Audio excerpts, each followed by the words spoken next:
Hello दोस्तों, welcome to my new blog. तो आज मैं आप लोगों को मक्खन से घी निकाल कर दिखाऊंगी।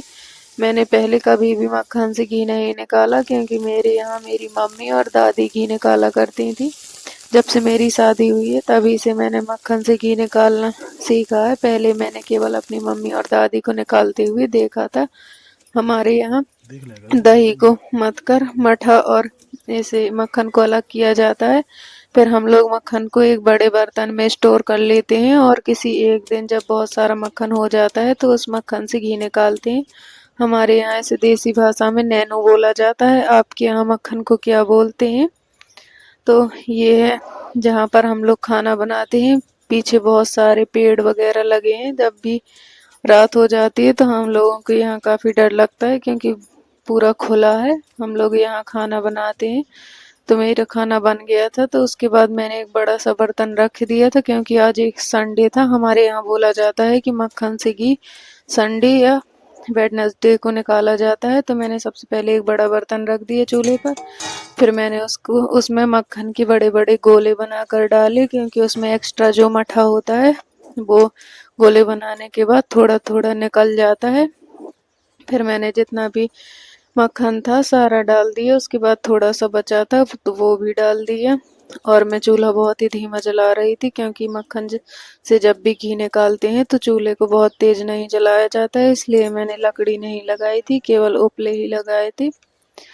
और हमारे यहाँ हम हमेशा चूल्हे पर ही खाना बनाते हैं, क्योंकि हमारे यहाँ जो मम्मी पापा हैं उन्हें गैस का खाना पसंद नहीं है। तो मैं हमेशा चूल्हे पे ही बनाती हूँ खाना। जब बारिश वगैरह होती है तो हम लोग अंदर गैस पर खाना बनाते हैं, वरना हम लोग यहीं पर खाना बनाते हैं। तो सारा मक्खन मैंने बड़े बर्तन में डाल दिया। उसके बाद मैंने खाना बनाया था, तो चकला और बेलन रखे थे धोने के लिए, तो मैंने उसे भी धो दिया। आपके यहाँ चकले और बेलन को क्या कहते हैं? हमारे यहाँ इसे औरसा बिल्ला कहा जाता है। उसके बाद आप लोग देखिए, घी धीरे धीरे पिघल रहा था और तब तक मम्मी भी आ गई। बोली जाओ खाना खा लो। तब तक हम देख रहे। तो मम्मी जब तक घी को देखी थी तब तक हमने खाना खा लिया। उसके बाद मैं भी पीछे आ गई, तो मैंने कहा अब आप खा लो खाना।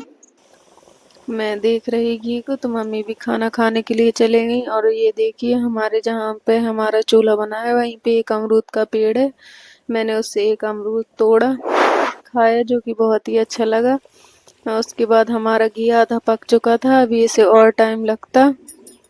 फिर ये देखिए, हमारा घर पिछले ज़माने का है, जो कि काफ़ी मोटी दीवार होती थी, उसकी वजह से किसी ने तोड़ा नहीं इसे। उसी पर पक्का मकान बन गया।